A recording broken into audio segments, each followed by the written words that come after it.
This is Pankaj and welcome back to teaching exam study.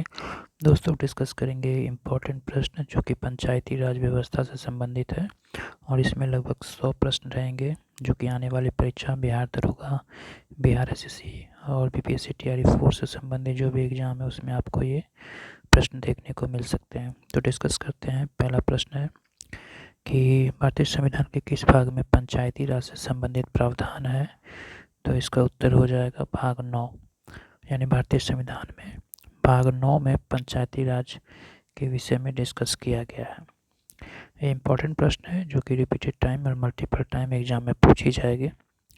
दूसरा प्रश्न है कि भारतीय संविधान में किस भाग में नगर पालिकाओं से संबंधित प्रावधान किया गया है।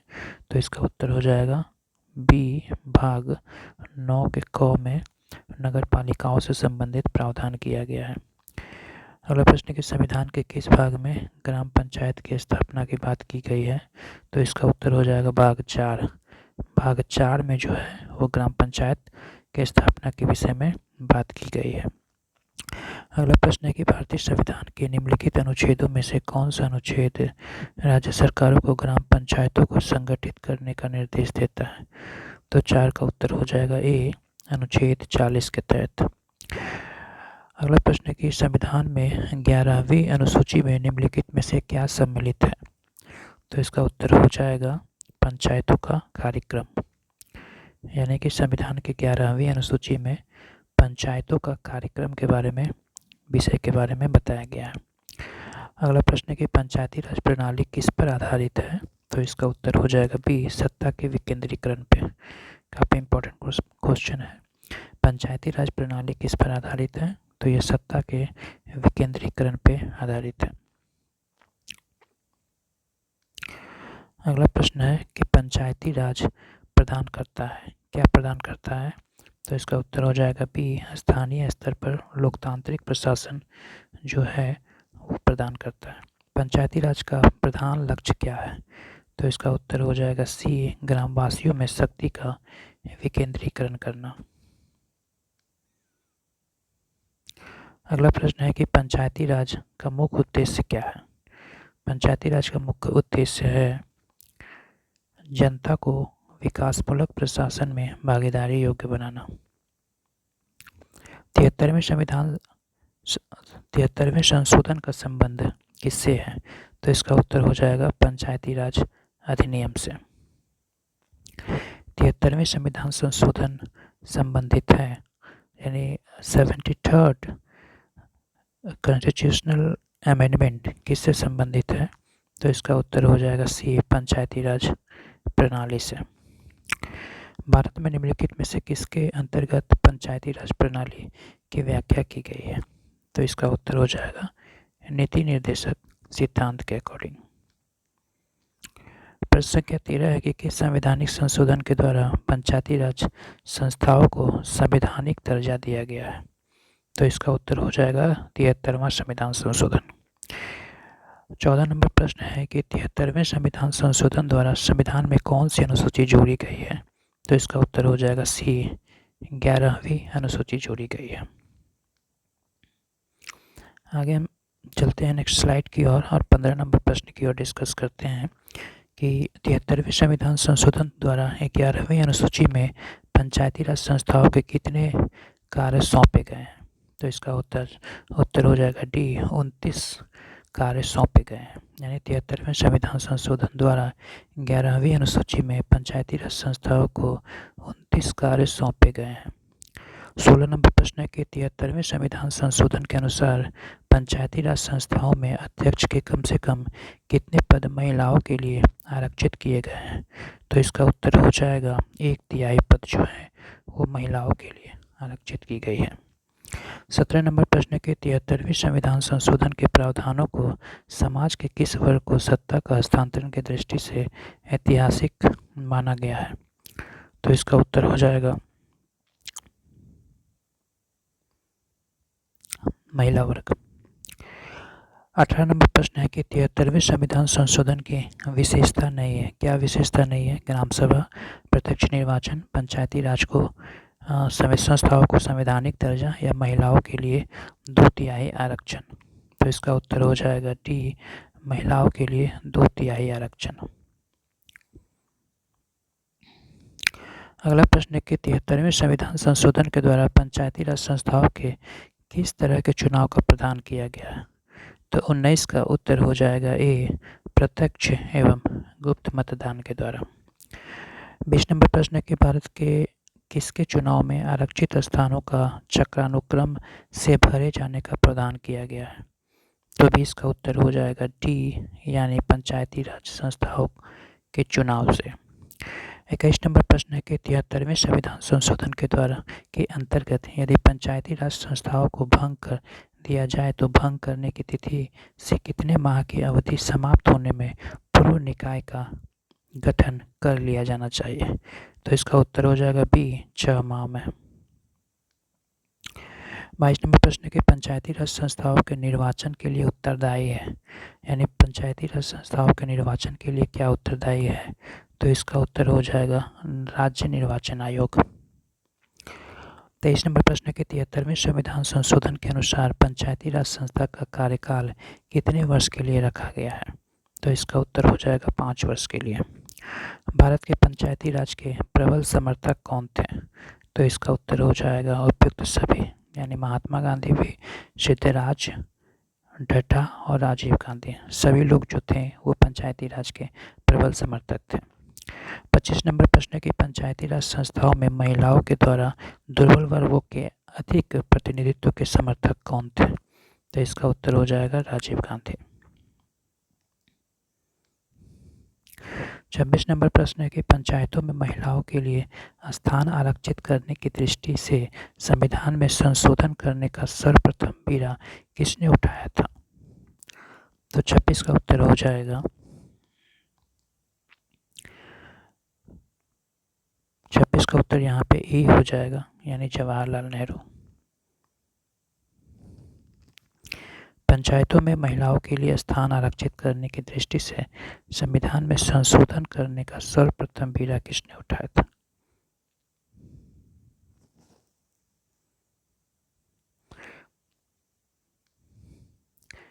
सत्ताईस नंबर प्रश्न है कि 73वें संविधान संशोधन अधिनियम किस तिथि को लागू किया गया था? तो इसका उत्तर हो जाएगा 24 अप्रैल 1993 ईस्वी को। 28 नंबर प्रश्न के भारत में पंचायती राज अधिनियम कब लागू हुआ था? तो इसका उत्तर हो जाएगा 24 अप्रैल 1993 ईस्वी को। पंचायत के चुनाव कराने हेतु निर्णय किसके द्वारा लिया जाता है? तो इसका उत्तर हो जाएगा राज्य सरकार के द्वारा। 30 नंबर प्रश्न के भारत में पंचायती राज का प्रारंभ कब किया गया था? तो इसका उत्तर हो जाएगा 1959 ईस्वी में। राजस्थान के जो नागौर जिला है वहाँ से ये प्रावधान किया गया था। पंचायती राज प्रथम प्रवर्तित किया गया। 31 नंबर प्रश्न का उत्तर हो जाएगा राजस्थान में, राजस्थान के नागौर में। और ये प्रश्न बीपीएससी 1999, एसएससी 2009 और 2011, यूपीटी डब्ल्यूटी 2011 पूछा गया था। काफ़ी इंपॉर्टेंट प्रश्न है कि पंचायती राज प्रथम प्रवर्तित किया गया था वो राजस्थान के नागौर जिला से प्रारंभ किया गया था। भारत में सबसे पहले राजस्थान में पंचायती राज की स्थापना किस वर्ष हुई थी? तो 32 का जो उत्तर हो जाएगा सी, यानी 1959 में। देश में त्रिस्तरीय पंचायती राज व्यवस्था को किन राज्यों में सर्वप्रथम अपनाया गया था? तो इसका उत्तर हो जाएगा राजस्थान और आंध्र प्रदेश में। भारत में पंचायती राज व्यवस्था सर्वप्रथम राजस्थान और कहाँ पे आरंभ किया गया था? तो ये आंध्र प्रदेश होगा, राजस्थान और आंध्र प्रदेश। प्रथम पंचायती राज व्यवस्था का उद्घाटन पंडित जवाहरलाल नेहरू द्वारा 2 अक्टूबर 1959 ईस्वी को कहाँ किया गया था? ये राजस्थान के नागौर शहर में। देश के ग्रामीण क्षेत्र में सामाजिक एवं सांस्कृतिक उत्थान के लिए सामुदायिक विकास का कार्यक्रम कब प्रारंभ किया गया था? तो इसका उत्तर हो जाएगा 2 अक्टूबर 1952 ईस्वी में। सामुदायिक विकास कार्यक्रम का मुख्य उद्देश्य क्या था? तो इसका उत्तर हो जाएगा विकास की जनता का सहयोग सुनिश्चित करना। भारत सरकार द्वारा सामुदायिक विकास योजना की शुरुआत 2 अक्टूबर 1953 ईस्वी को किया गया था। सामुदायिक विकास कार्यक्रम की असफलता का मुख्य कारण क्या था? तो इसके असफलता का मुख्य कारण जो था वो है अशिक्षा। पंचायती राज की दृष्टि से महत्वपूर्ण प्रतिवेदन क्या है? तो इसका उत्तर हो जाएगा बलवंत राय मेहता समिति प्रतिवेदन। लोकतांत्रिक विकेंद्रीकरण का सुझाव किया गया था। लोकतांत्रिक विकेंद्रीकरण का सुझाव बलवंत राय मेहता के द्वारा किया गया था। लोकतांत्रिक विकेंद्रीकरण की योजना प्रस्तुत करने वाली समिति कौन थी? तो ये समिति थी बलवंत राय मेहता समिति। पंचायती राज की अनुशंसा की गई थी, तो इसका उत्तर हो जाएगा बलवंत राय मेहता समिति 1957 के द्वारा। तो आप देख रहे हैं दोस्तों कितनी इंपॉर्टेंट प्रश्न है जो कि एग्जाम में मल्टीपल टाइम पूछी जाती है। जिस समिति की सिफारिश पर भारत में पंचायती राज की स्थापना किया गया था उसका अध्यक्ष कौन थे? तो इसका उत्तर हो जाएगा बलवंत राय मेहता। भारत में त्रिस्तरीय पंचायती राज तंत्र की सिफारिश किया गया था, इसका उत्तर हो जाएगा बलवंत राय मेहता समिति के द्वारा। नेक्स्ट स्लाइड की ओर आगे बढ़ते हैं। प्रश्न संख्या 46 है कि बलवंत राय मेहता समिति प्रतिवेदन में पंचायती राज संस्थाओं को कितने स्तर पर करने का सुझाव दिया गया था? तो इसका उत्तर हो जाएगा 3 स्तर पर। बलवंत राय मेहता समिति ने किसको अधिक शक्तिशाली बनाने का सुझाव दिया था? तो इसका उत्तर हो जाएगा पंचायत समिति। पंचायती राज की 3 स्तरीय प्रणाली के अंतर्गत कौन कौन से आते हैं? तो इसका उत्तर हो जाएगा डी ग्राम पंचायत, पंचायत समिति और जिला परिषद। बलवंत राय समिति प्रतिवेदन के अनुसार महत्वपूर्ण संस्था क्या है? तो महत्वपूर्ण संस्था हो जाएगा पंचायत समिति। आगे निम्नलिखित में से कौन पंचायती राज संस्था से जुड़ा हुआ नहीं है? तो इसका उत्तर हो जाएगा डी नगर परिषद। पंचायती राज संस्थाओं के संगठन के 2 स्तर होने का सुझाव दिया था अशोक मेहता समिति। पंचायती राज के चुनावों में राजनीतिक दलों को खुले और तौर से चुनाव चिन्हों के आधार पर भाग देने का सुझाव किस समिति ने दिया था? तो इसका उत्तर हो जाएगा अशोक मेहता समिति। 1977 ईस्वी में केंद्र सरकार ने पंचायती राज संस्था की कार्य प्रणाली और ढांचे में सुधार लाने के उद्देश्य से किस समिति को नियुक्त किया था? तो इसका उत्तर हो जाएगा अशोक मेहता समिति। अगला प्रश्न है कि प्रश्न संख्या 54 कि देश में पंचायती राज व्यवस्था का आरंभ किस समिति की रिपोर्ट के आधार पर किया गया था? तो बलवंत राय मेहता समिति के रिपोर्ट के आधार पर किया गया था। बलवंत राय मेहता समिति की अनुशंसा के आधार पर किस वर्ष पंचायती राज व्यवस्था को लागू किया गया था? तो इसका उत्तर हो जाएगा यानी कि बलवंत राय मेहता समिति की अनुशंसा के आधार पर किस वर्ष पंचायती राज व्यवस्था को लागू किया गया था? 1956 ईस्वी में, 1958 ईस्वी में, 1959 ईस्वी में या 1961 ईस्वी में? तो इसका उत्तर हो जाएगा 1958 ईस्वी में। अशोक मेहता समिति ने पंचायती राज व्यवस्था के अंतर्गत कितने स्तरीय ढांचे की स्थापना किया था? तो 2 स्तरीय ढांचे की स्थापना किया था। अशोक मेहता समिति ने किन 2 स्तरों की बात किया था? मंडलीय पंचायत और जिला परिषद। अशोक मेहता समिति किससे संबंधित है? तो ये हो जाएगा पंचायती राज से। भारत में पंचायती राज व्यवस्था के संदर्भ में निम्नलिखित समितियों के कालक्रमानुसार व्यवस्थित कीजिए। जी.बी.के. राव समिति, बलवंत राय मेहता समिति, एल.एम. सिंघवी समिति या अशोक मेहता समिति। तो इसका जो सीरीज होगा वो होगा 2, 4, 1, 3, यानी पहले आया बलवंत राय मेहता समिति, उसके बाद अशोक मेहता समिति, बलवंत राय मेहता समिति त्रिस्तरीय, अशोक मेहता समिति द्विस्तरीय, जे.बी.के. राव समिति, उसके बाद से एल.एम. सिंघवी समिति आएगा।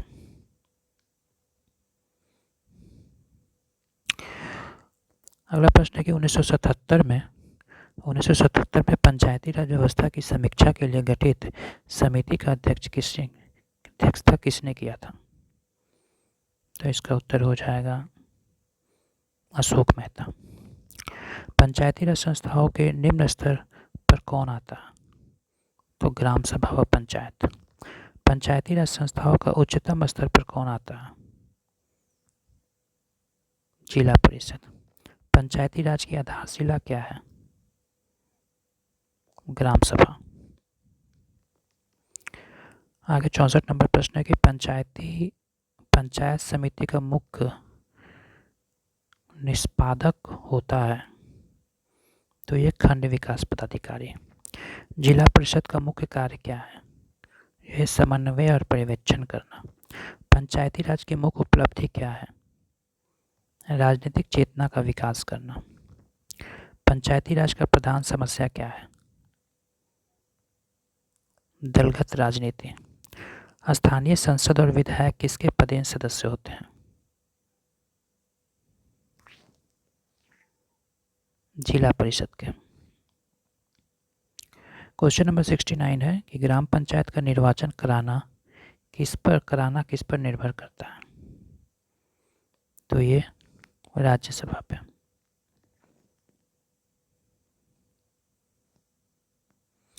तो ये राज्य सरकार के द्वारा निर्वाचन कराना निर्भर करता है। प्रश्न संख्या 70 है कि खंड स्तर यानी ब्लॉक लेवल पर पंचायत समिति एक क्या है? प्रशासनिक प्राधिकरण है, सलाहकार निकाय है, परामर्शदात्री समिति है, या इनमें से कोई नहीं? तो इसका उत्तर हो जाएगा ये प्रशासनिक प्राधिकरण। समन्वय पंचायत समिति में कितने प्रकार के सदस्य होते हैं? उपयुक्त सभी यानी पदेन सदस्य होंगे, सहयोगी सदस्य होंगे, या और सहयोजित सदस्य होते हैं। निम्नलिखित से सही वरीयता क्रम क्या क्या है? 72 नंबर प्रश्न है। यानी पहले ग्राम सभा आएगा, उसके बाद पंचायत समिति, उसके बाद जिला परिषद। उत्तर हो जाएगा 1, 2, 3। पंचायती राज किसकी विषय है? तो पंचायती राज समवर्ती सूची के विषय है। पंचायती राज जो है वो राज्य सूची के विषय के अंतर्गत आती है, शिक्षा समवर्ती सूची के अंतर्गत आती है। पंचायतों के द्वारा कौन सा कर वसूला जाता है? स्थानीय मेलों पर कर। निम्नलिखित में से कौन सा संविधान संशोधन यह कहता है कि ग्राम पंचायत में 1/3 सीटें महिलाओं के लिए आरक्षित होनी चाहिए? तो इसका उत्तर हो जाएगा 73वां। आगे लास्ट स्लाइड है, कुछ प्रश्न रह गए हैं जो कि आप देखें, इसे काफ़ी इंपॉर्टेंट प्रश्न है कि पंचायत स्तर पर राज्य सरकार का प्रतिनिधित्व कौन करता है?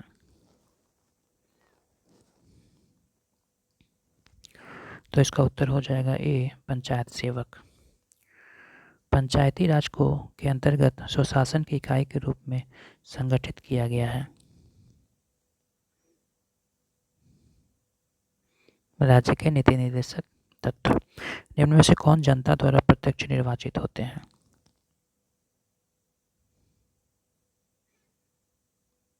यानी प्रधान, सरपंच और पंच।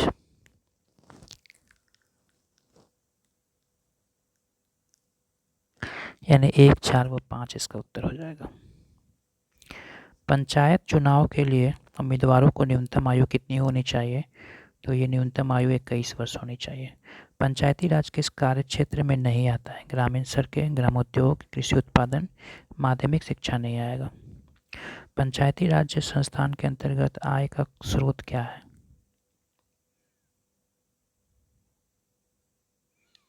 सरकारी अनुदान। पंचायत समिति का गठन होता है प्रखंड स्तर पे। पंचायत समिति के प्रशासन का प्रबंध एवं सरकारी अधिकारी करता है, जिसे क्या कहते हैं? खंड विकास पदाधिकारी। पंचायती राज त्रिसोपान प्रणाली का प्राथमिक भाग क्या है? ग्राम पंचायत। राजस्थान में पंचायती राज व्यवस्था की शुरुआत हुआ था नागौर में। बलवंत राय मेहता समिति का गठन किस वर्ष किया गया था? तो 1957 ईस्वी में। किस राज्य में पंचायती राज व्यवस्था सर्वप्रथम लागू किया गया था? राजस्थान में अक्टूबर 1959 में, राजस्थान के नागौर जिला में। पंचायती राज संस्था अपनी निधि हेतु निर्भर होती है किस पे? सरकारी अनुदान पे। ग्राम पंचायतों की आय का स्रोत कौन सा होता है? मेला एवं बाजार कर। एक खंड विकास पर पंचायत समिति होती है। एक प्रशासकीय अधिकरण। यदि पंचायत भंग होती है तो किस अवधि के अंतर्गत निर्वाचन होंगे? 6 माह के अंतर्गत। निम्नलिखित में से भारत में पहला नगर निगम कहाँ स्थापित किया गया था? काफ़ी इंपॉर्टेंट क्वेश्चन है। चेन्नई में। भारत में पंचायती राज प्रणाली का शुभारंभ कब और कहाँ हुआ था? 2 अक्टूबर 1959 ईस्वी को राजस्थान के नागौर में। 1957 ईस्वी में किस समिति ने भारत में त्रिस्तरीय पंचायती राज सर्वप्रथम सिफारिश की थी? तो बलवंत राय मेहता समिति। प्रजातांत्रिक विकेंद्रीकरण पर्याय है किसका? पंचायती राज का। पंचायती राज प्रणाली कहाँ नहीं है? अरुणाचल प्रदेश में। अनुसूचित जाति, अनुसूचित जनजाति तथा महिला सदस्यों को प्रतिनिधित्व प्रदान किया जाता है उपयुक्त सभी संस्थान के द्वारा।